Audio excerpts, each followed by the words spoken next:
Hey, it's Paris. You know I love sparkly things, right? Like stars. Duh. And thanks to Hilton and AutoCamp, I just slept under them. Picture me, serving looks by the fire outside my luxurious Airstream, making s'mores with the kids, while a national park is our backdrop. The great outdoors meets Hilton hospitality. That's hot. Explore all the new ways to stay at Hilton.com.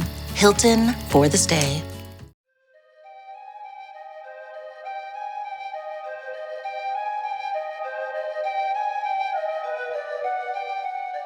We left off last time with each side accusing the other of bribing Ecuadorian Judge Alberto Guerra.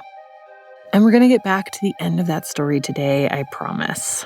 But first, we need to talk about another judge, the American Louis A. Kaplan, Senior District Court Judge in the Southern District of New York. Kaplan approved Chevron's various subpoenas prior to the RICO being filed. He oversaw the RICO trial itself, and he's the judge behind Steven Donziger's current troubles, too. He's the guy who charged Donziger with first civil and then criminal contempt. Prior to his appointment to the bench, Kaplan was a lawyer. He worked at Paul Weiss, ExxonMobil's law firm of choice, defending tobacco companies in the 70s and 80s. As a judge, he has a reputation for ruling in favor of corporations. Kaplan ruled on behalf of R.J. Reynolds in a cigarette smuggling case in 2002, and he ruled in defense of the accounting firm KPMG when the government went after them for creating tax shelters for the wealthy. According to Steven Donziger's attorney, Lauren Regan, Kaplan has been a friend to Chevron throughout the company's decade-long pursuit of her client. Ecuador's Supreme Court validated the judgment and said, yep, they owe you $9 billion. Mm-hmm. And Chevron basically gave them the finger and said, pulled all their assets out of Ecuador. I was like, oh, nothing here for you to take. And so then, the way the legal system works is you can go to other countries where assets exist and ask that country to assist in collecting the debt. And so Donziger and the legal team, started going to European countries and Canada and other places to begin collecting on the judgment. And at that time, Chevron started going around to various states in the U.S. asking the U.S. court to put a stop, basically, to those proceedings. Mm-hmm. And most states in the U.S. shooed them away and said, that's not real. But when they got to Judge Kaplan's court in the Southern District of New York, he's a former tobacco lobbyist. And so Chevron realized they had a friend in that courtroom on this minor proceeding. And then while they were in that minor proceeding, it was Kaplan that said, this sounds like a RICO case. Kaplan has denied this. He says Chevron already made its intention to file a RICO claim known before he made these comments. Donziger and the Lago Agrio plaintiffs have accused Kaplan of bias against them on other fronts, too. Here's Donald Moncayo. You might remember him from earlier episodes. He's the guy who used to lead people on tours of the toxic pits in the Amazon. Moncayo came to New York to testify in the RICO case. Es para mí el juez corporativo más racista que puedo haber conocido. He says, for me, Kaplan was a corporate judge, the most racist judge I've ever seen. We've heard stuff like this from quite a few Ecuadorians and their lawyers. They've told us that Kaplan didn't really understand Spanish, that he didn't grasp Ecuadorian law or the differences between Ecuadorian law and U.S. law, and that he was just generally dismissive of the Ecuadorians. We're going to dig into whether and how that played out in the RICO trial right after this quick break.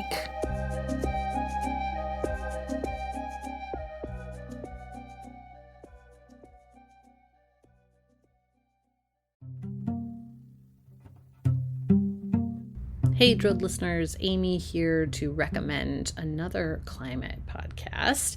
If you have ever wondered exactly where your water comes from, what it means to actually break up with fossil fuels, or what the year 2100 could even look like, check out the Climate Dispatch from the folks at the Sierra Club Angeles chapter.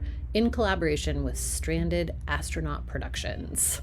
The show is brand new. It launched in April, just in time for Earth Day, and it answers all those questions and more. The Climate Dispatch explores both global and local stories of the climate crisis through the lens of Southern California. On the show, host Taya Jeanette brings together a variety of guests and experts in conversation to share their climate wins and break down their fears and collective hopes for the future. Some featured guests include Time 100 Next recipient and climate activist Naleli Kobo, Troy Stevens, creative manager of Grist Magazine's Imagine 2200 Climate Fiction Contest, Aru Shaini Ajay, executive director of the Sunrise Movement, and Allison Chin, president of the Sierra Club Board of Directors. Each episode will also feature a local LA-based band or musician to play out the show. Check out the Climate Dispatch at sc.org/climate dispatch or wherever you listen to podcasts.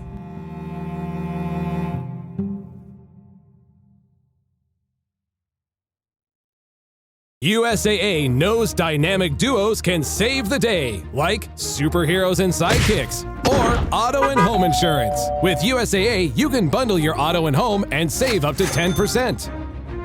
Visit USAA.com/bundle. Bundle savings are off total premium, not available in all states or in all situations. To qualify, auto policy must be active prior to property policy issue, subject to change. Restrictions apply. Membership eligibility and product restrictions apply and are subject to change. USAA means United Services Automobile Association and its affiliates, San Antonio, Texas.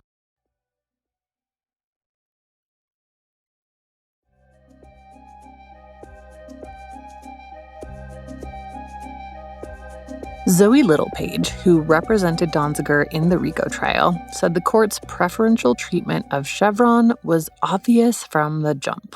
Judge Kaplan likes to run a very tight ship, as many federal judges do, and he was not amused by activism, and he certainly was not amused by Stephen's attempt to be both an activist and a lawyer. In fact, he appeared to be sort of insulted by lawyers who went beyond just being an advocate and actually being an activist. So remember, a lot of the underlying facts of the case was Stephen and many activists groups' attempts to get the word out about what was happening in the Amazon. And so for a lawyer to sort of cross those lines and attend protests and be a part of an activism movement appeared to upset and anger Judge Kaplan. Littlepage says even the logistics of the courtroom favored Chevron. Judge Kaplan gave Chevron half of the room. So they had 5 or 6 rows of benches. Then he gave the media every other seat except for 1 row, which seats about 6 or 7 people. So that was all we were allowed to bring in on our trial team, was 6 or 7 people, because they couldn't sit. He also gave Chevron the jury room for all their extra lawyers who couldn't fit in their 5 or 6 rows, and all their legal assistants and all their boxes. And in that courtroom, we had several human rights nonprofit law firms had provided us with lawyers to help with briefing and with getting the case ready at night. So we had 4 or 5 volunteer lawyers who were working for us. So in the mornings, we would be lined up in this very long line. We had to get there very early, and it was in October, November, so it was cold. So we would be all bundled up. We would be in this long line to get through security to get into the courthouse. And we'd have our blow-ups and our boxes with us and our briefcases.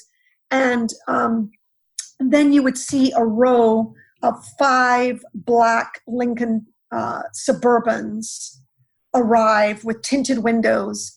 And out of it would come the senior management of Chevron, their head of litigation, their entire legal team, and they were ushered in through a separate entrance as VIPs, so they didn't have to stand in the line with all the rest of us. Wow. And they would get out and go straight into the courtroom. So we would have been in line for 45 minutes when they would arrive and go straight through.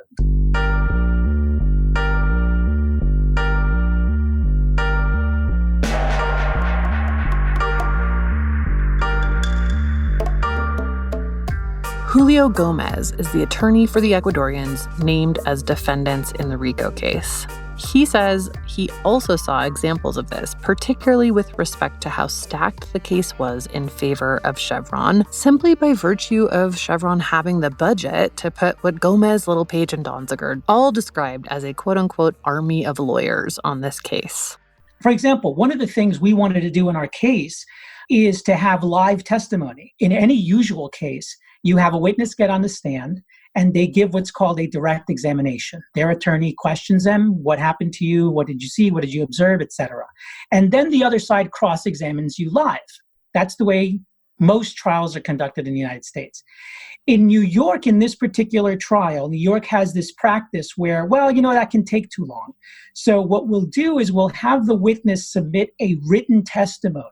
And then the other side just gets up and cross-examines them based on that written testimony that they submitted. Think about what happens in a case where you are a small team up against Chevron.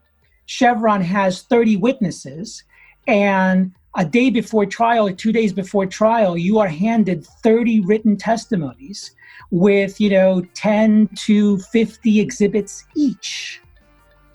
Now you, as the cross-examining attorney, has to read all 20 or 30 of these written testimonies in a short period of time, process all of those exhibits, prepare all of your cross-examination questions, and come into court and start doing one after the other after the other.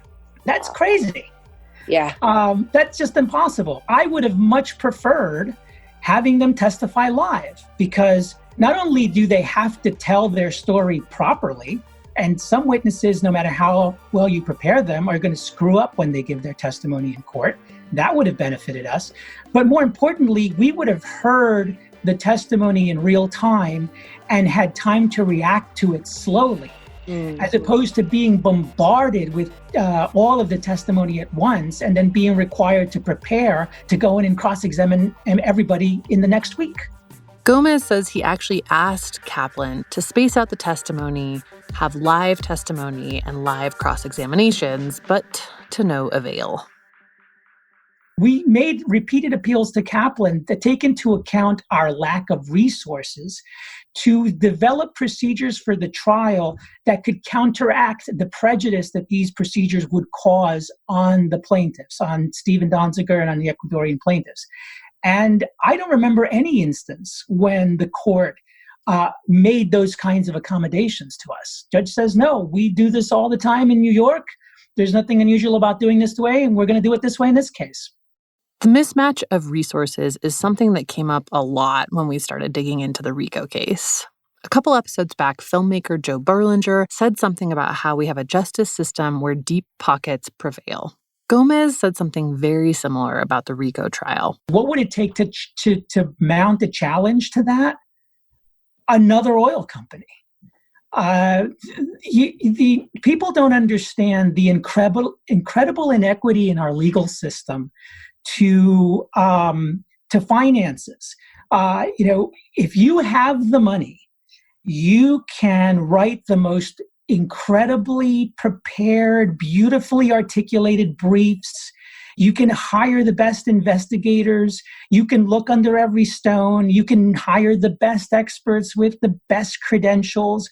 I mean, you can, whether you're on the right or on the side of wrong, you can create an incredible presentation with resources. If you don't, everything is less than satisfactory. That's why, when, what are the proper matchups? It's Microsoft can only go up against Google. Apple can only go up against Samsung. Chevron can only go up against ExxonMobil and vice versa, because that's the only way to do it right. To meet every expert, to meet every motion, you need exactly the same resources. And unfortunately, our judicial system does not take that into account. That mismatch started to come into play more and more as the case wore on. It showed up in a lot of different ways, like the number and length of motions that Chevron filed. You could work on this case 24 hours a day, not sleep, not eat, not spend time with your family, not spend time working on other cases to earn a living. And you wouldn't have enough time to do everything that 1,000 attorneys on the other side were doing or piling on you to do. Because Chevron would file every type of motion they could at every single instance they did it. That was just, it was insane. On top of what was happening in court, Chevron had attorneys working the case out of the courts too. Chevron plays dirty by putting pressure on pieces of the strategy that would benefit them. So, for example, they went after, the Ecuadorians had hired an environmental engineering firm to do the analyses in Ecuador. And Chevron was making arguments that those analyses were not only unreliable, they were being ghostwritten by this firm for the other experts in Ecuador. One of the things that Chevron did was to put, that's an environmental engineering firm. It's a business like any other business. The Ecuadorian plaintiffs are not their only client. They have other clients that they do work for, and that's how they earn their living, and that's how they pay their rent, and that's how they pay their employees. Well, Chevron would contact those other clients and try to persuade them to stop using the environmental engineering firm. They would defame the firm to those other clients, so that if you continued to work on the case, or if you did not do Chevron's bidding, and by doing Chevron's bidding, I mean switch sides. Gomez is talking about Stratus, the environmental engineering firm that worked on the Cabrera report. Now remember, the Cabrera report is something we've heard about quite a bit. It's this report that the damages assessment was initially based on in Ecuador. Mastro says Donziger and the Ecuadorians were far too involved in what was supposed to be an independent report, and that Stratus should not have been writing any part of it. Donziger says it was all perfectly legal within Ecuadorian law. In either case, Chevron went after Stratus hard. They told the company's clients and anyone else who would listen that Stratus was part of an international conspiracy to defraud Chevron. In one case, Chevron even sent a letter to the Portland Harbor in Oregon, which had hired Stratus for a project. They wrote, quote, "Because of the extensive evidence of corrupt activity on the part of Stratus in furtherance of the claims in Ecuador, Chevron believes that it would be in the best interest of all the parties involved at the Portland Harbor site for the trustees to sever ties with Stratus." Multiple letters were sent to the Portland Council, too, and Chevron posted an article and video on its website accusing Stratus of fraud, too. At one point, Stratus even countersued Chevron for libel and slander. That complaint reads, quote, "Filing suit against Stratus was not enough for Chevron. Now it has embarked on an extrajudicial campaign of malicious defamation and deliberate interference with Stratus's business to tortiously destroy Stratus and the livelihood of its employees, and to prevent Stratus from being able to successfully defend itself at trial against Chevron's allegations." We asked Randy Mastro, the attorney heading up the RICO case for Chevron, about this. When you are the victim of a fraud, and as an extortion scheme, as Chevron believed it was, it took tenacity and conviction and perseverance and principle to stand up to the fraud. So that Chevron asserted every forum that would listen, that this is what we believe happened here and it was wrong. And then for Chevron to prove it, I mean, I think that Chevron not only had every right to do that, I think it speaks volumes about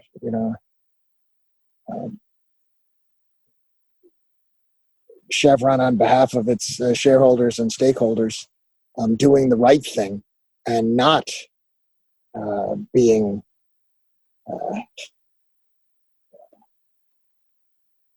pressured or holding back in the face of what it believed to be a fraud and an extortion scheme, and not paying tribute to anyone involved in that fraud or extortion scheme.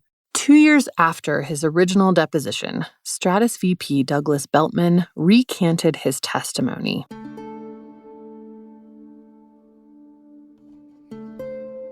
In that recantation, Beltman notes that he and colleague Ann Maist wrote the Cabrera report with no interaction with Cabrera. He also notes repeatedly that they were never directed to try to separate Petroecuador's responsibilities from Texaco's, which became Chevron's, and that they were instructed by Donziger to use a contamination standard that would increase the cost of remediation. The focus is specifically on damages claims and whether there was evidence to back them up. And Beltman never does say anything like there was no contamination. It's more about who's responsible financially for the contamination, not whether or not it exists, or even whether or not Texaco had a hand in it.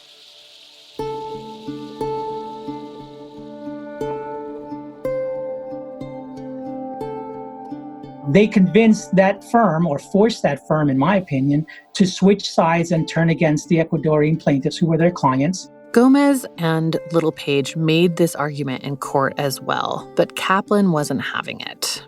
We asked Donziger about Beltman's recantation too because he looms large in it as the person directing Beltman's work.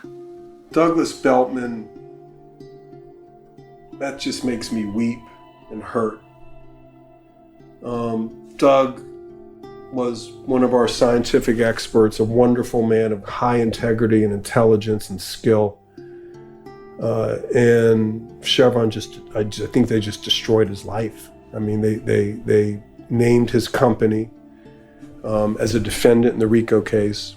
They got a law firm and they countersued Chevron for defamation and tortious interference with their business.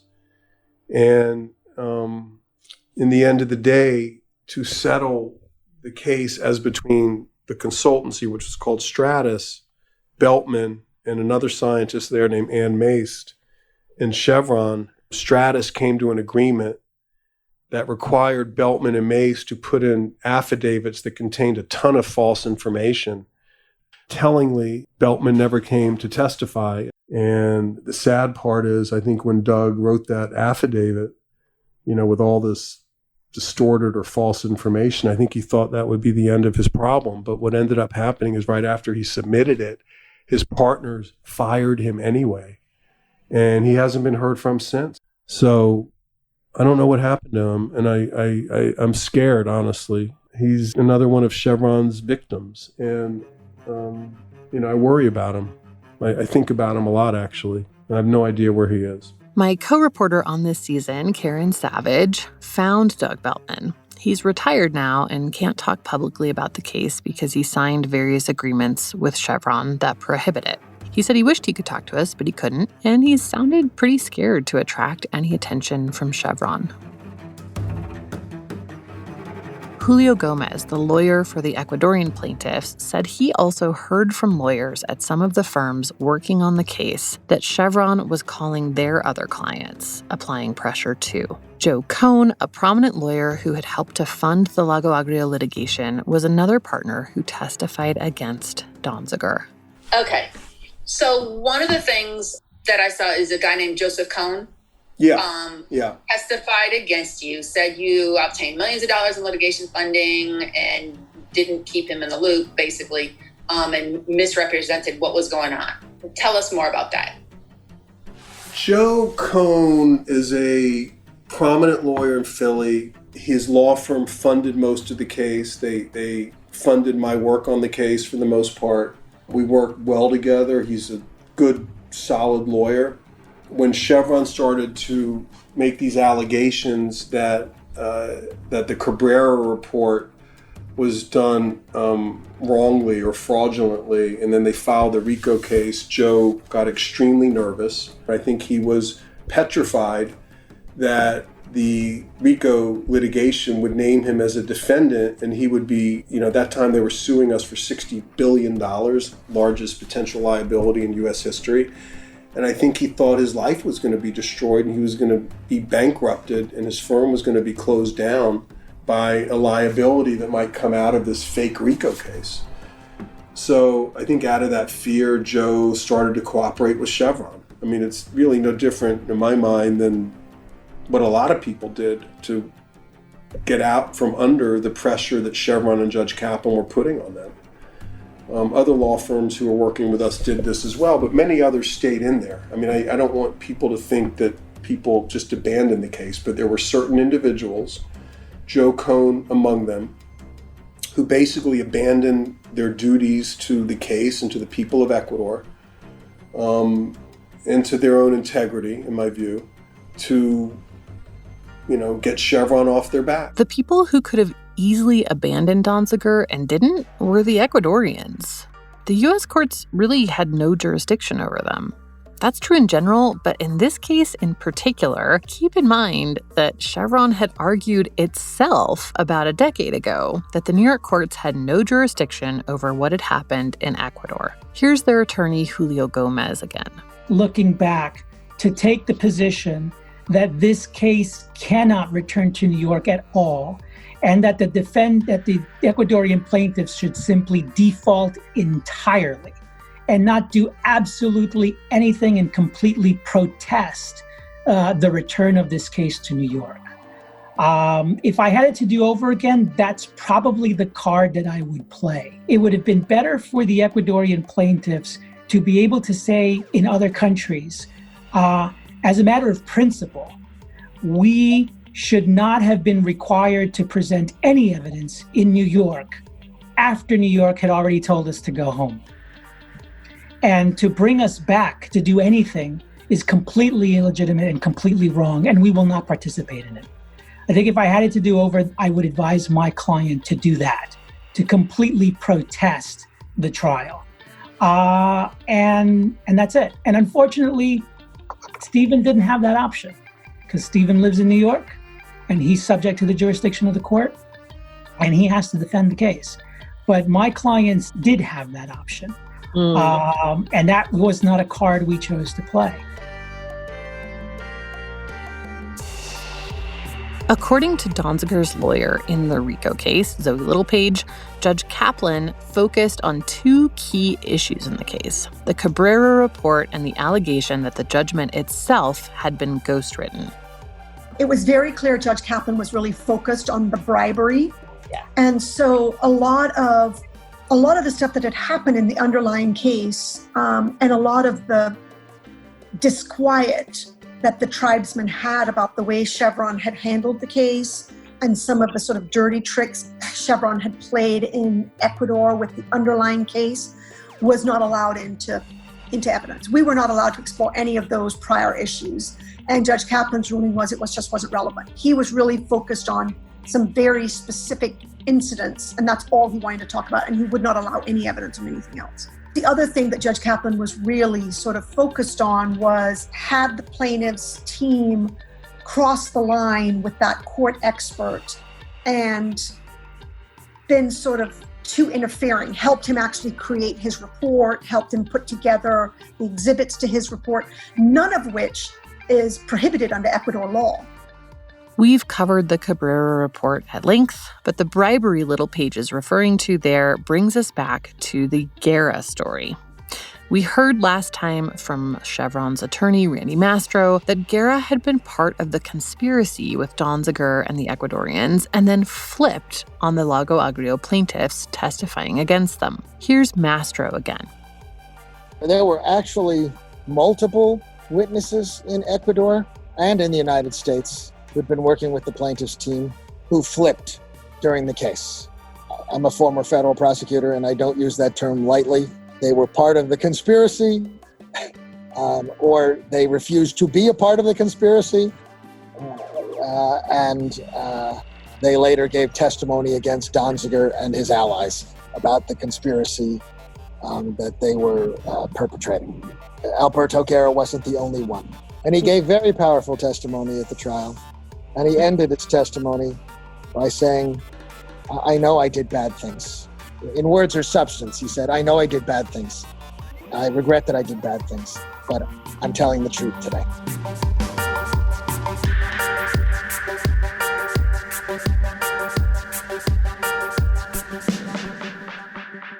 But Guerra's testimony changed in a couple of instances, and the story took some wild turns. We asked Littlepage to walk us through it. Well, it was shocking. You know, we knew coming in that Chevron had gone and recruited and paid cash in a duffel bag to a judge who had been essentially disbarred in Ecuador for corruption and fraud. And, as an American lawyer, I just assumed that sort of what sounded like a story, like a movie plot, would be completely laughed out of an American courtroom, that we would have a key witness in a trial be someone that Chevron had paid close to $1 million to in either money or compensation, or they bought him a house, they gave him a job, they bought him cars, they paid his flights for him and his family to move out of Ecuador, they paid for the immigration lawyer to bring him here. And it all started with Chevron showing up to a sketchy meeting with this former disbarred judge with a duffel bag full of cash.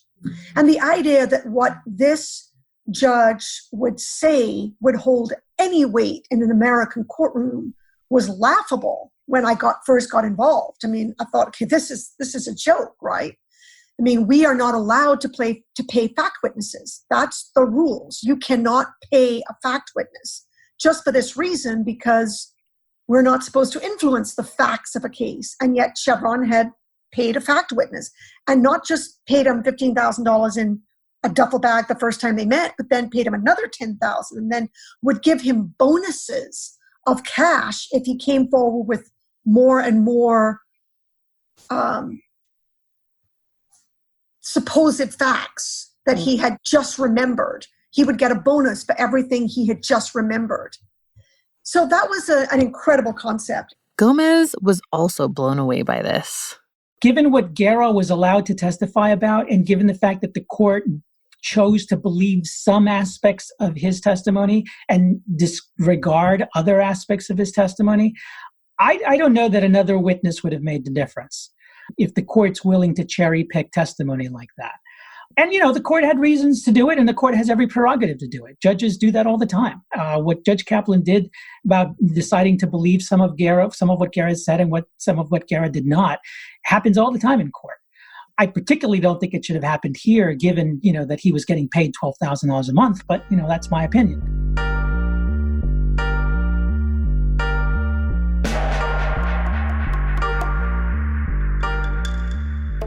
Littlepage says it was clear from investigations of Guerra and his later testimony that he was regularly adding more supposed evidence to his story to get more money out of Chevron.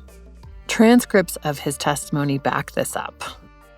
The first time he met with Chevron, Judge Guerra had, first of all, with every conversation with Chevron, it was always about how much money Guerra could get, always. It's every conversation, and they were recording these conversations, so we were actually able to see them. You could see in his conversations that he was, every single time, it was how much am I going to get? But just listen to the evolution of the story. I mean, the first time he sort of concocted this story of bribery, he said very specific facts. He said he met Judge Zambrano at the Quito airport because Judge Guerra lived in Quito, not in the frontera, not where the actual case was happening. So he said Zambrano had been at the Quito airport. He went to the Quito airport. Judge Zambrano handed him the draft verdict on a flash drive. And his understanding was this flash drive was coming from the plaintiff's lawyers, from Stephen Donziger and the other Ecuadorian lawyers. He took that flash drive home to his house in Quito, where he put it into his home computer. He never spoke to Judge Zambrano at all that whole weekend. And he retyped the verdict so it would sound like an Ecuadorian judge had written it. He put it back on the jump drive. He went back to the airport and he handed it to Judge Zambrano. Okay, so a very specific recollection. Well, Chevron then said, great, we'll pay you to come and buy your 10-year-old computer from your house, and we will find the draft verdict on there because you worked on it and you saved it back to this jump drive and it's going to be there and that's going to be our proof. And of course, he sold off his multi-year-old computer to them, and they put a forensic team on it, and there was absolutely no evidence of the verdict being on Judge Guerra's home computer. None. So then they bought from him every jump drive he could find. Every jump drive in his house. And they found no evidence of the verdict. So when they came back to him and said, look, this is kind of disappointing. We don't have any support for what you've been telling us. He said, oh, no, now I remember. I went by bus all the way to Lago Agria. I actually now remember I got on a bus and I drove hour after hour after hour all the way to Lago Agria. When I got there, I went to Judge Zambrano's apartment and I stayed with him over the weekend. Now, the first story said he never saw Judge Zambrano over the weekend. Here now he's staying at Judge Zambrano's house. He worked on it on a laptop that Judge Zambrano gave him that he believed belonged to one of the Ecuadorian plaintiff's lawyers. And that's why he couldn't produce it, because it wasn't his, it belonged to someone else. He didn't put it on a jump drive. He worked on it on the computer. He left it on the computer. He had dinner together with Judge Zambrano in the evenings, and that's how the verdict came about. Well, I mean, those stories are so completely different that that witness under any rule of law would have zero credibility. I mean, just zero credibility. And even more amazing, there had been an article in the Quito newspaper about a judge being busted for having a plaintiff's lawyer give him a proposed verdict on a jump drive that he then put into his computer, changed a couple of the words, and printed it and issued it as his own. And the jump drive had been found. So here we have a man that we know read in the newspaper about verdicts on jump drives, came to Chevron with a story about working on this verdict on a jump drive that Judge Zambrano gave him at the airport in Quito. And when he could support none of that, he made up a whole new story about traveling by bus across the country into the frontera to Lago Agria to live at Judge Zambrano's house while he typed up this verdict on a different computer completely. So it was so comical. I mean, when I first got into the case, Rick Friedman had asked me if I would handle Judge Guerra, the cross-examination of Judge Guerra, and that sort of whole timeline. And when I started reading it, and I saw, Chevron was recording their conversations with Judge Guerra, and he would say things like, how much gold do you have for me? The best story brings the best gold. Just incredible things on these tapes. And I thought, okay, this is a joke, right? I mean, no American court would allow this person to even come testify. I mean, they are the epitome of a perjuring witness. And then the amount of money that had been paid to this fact witness was so absurd. And yet, none of that counted.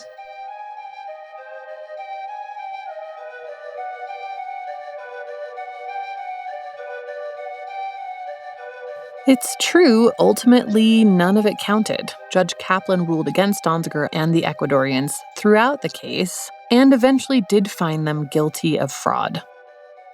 His ruling barred them from collecting the Ecuadorian judgment in the U.S. That verdict came down in 2014. But that wasn't the end of this story either. Next time on Drilled.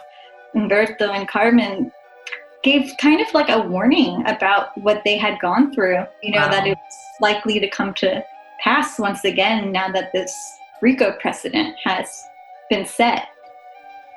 And indeed, that's what happened. Energy Transfer Partners put that case against Greenpeace, against Stand.Earth, against several water protectors. And we can see so many cases in which the RICO law has morphed from its original intention of targeting the mafia and white-collar criminals to silencing protests, to trying to quell particular forms of political organizing. Drilled is an original production of the Critical Frequency Podcast Network. The show was created, reported, and written by me, Amy Westervelt. My co-reporter this season is Karen Savage. Our editor is Julia Ritchie. The show's editorial consultant is Rika Murthy. Mixing and mastering by Mark Bush. Original score by B. Beeman. Fact-checking by Woo-Dan Yan. Our artwork for this season was done by the super talented Matt Fleming. Special thanks to Trevor Gowan and Emily Gertz. If you are a Patreon subscriber, thank you. Your money is helping to make this season. And as a special thank you to Patreon members, we're providing a variety of benefits, including bonus content and early access to episodes in this season. If that sounds appealing to you, or you just want to support our work, go over to patreon.com/drilled and sign up. We also have some merch associated with that. You can find stories, documents, and photos related to this season on our website at drillednews.com. That's it for this time. Thanks for listening, and we'll see you next week.